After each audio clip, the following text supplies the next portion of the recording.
Appear that Meghan Markle is on the warpath this time once again with the British monarchy, and it's all over, of course, her latest, relaunch of becoming a lifestyle guru.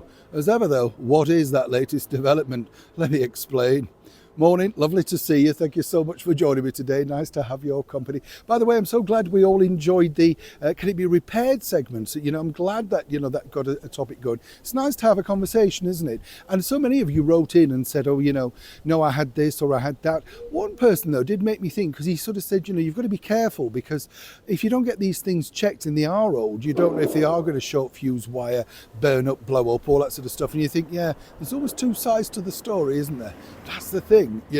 But of course, I just think if a radio's still working, I think somebody said they'd had a TV or a radiogram since 1939, and they pondered if people had actually sat round that to listen to the news of the war. That's what I mean. It does make you think, doesn't it?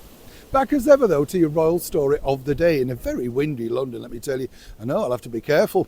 I could take off like Mary Poppins. You never know. Well, I doubt it. Not with this weight, but you never know, do you?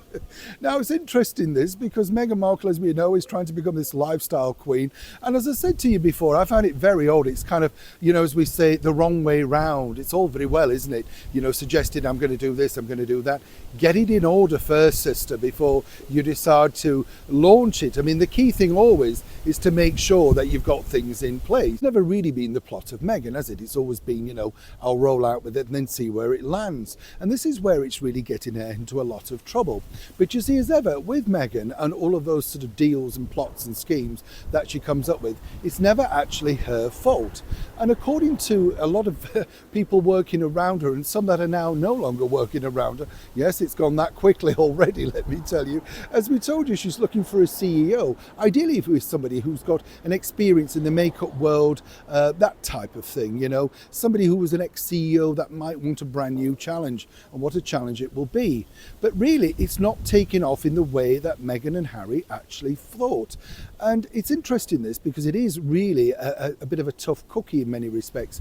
You see, part of the problem is this, that Meghan feels, and as ever, we have to say allegedly, but when the royal family decided to upgrade the royal family website and shoved Meghan and Harry to the bottom of that website, which we told you another story about that recently, well, she feels that had a mega impact on people who wanted to sign up to her Instagram account. Now, in fairness, I can understand that, she feels, allegedly, that, it's kind of detrimental. It's taken away the power base. And this was literally timed days before she decided to launch on the world stage. Now, I think this is incredible, really, to try and switch this back, because when you also think about it, literally with Meghan, it's her own doing. The project's not ready. It's half-baked. There's a fuzzy video. There's some kind of monogram stuff. But where's the product? Where's the selling points? Once you launch like that, I think, and this was also told to me, that they believed she was going to get millions plus, at least 1 million joining her on Instagram. And of course, there should have been a goodie bag, a teaser bag, all sorts of stuff ready. But Meghan was absolutely crushed, apparently, once she saw exactly, in her words, what the British monarchy had done by demoting her and Harry. And of course, this was very knock-on effect with her brand. Now, whether you agree or not, it's going to be an interesting debate. But you see, as I said to you before, when you're still part of the family, but you're also featured on their royal website, one might suggest you should have just shut up, kept on with it, and moved forward. But obviously, it's Meghan's world, and certain people just live in it. Neil Sean in the very heart of London.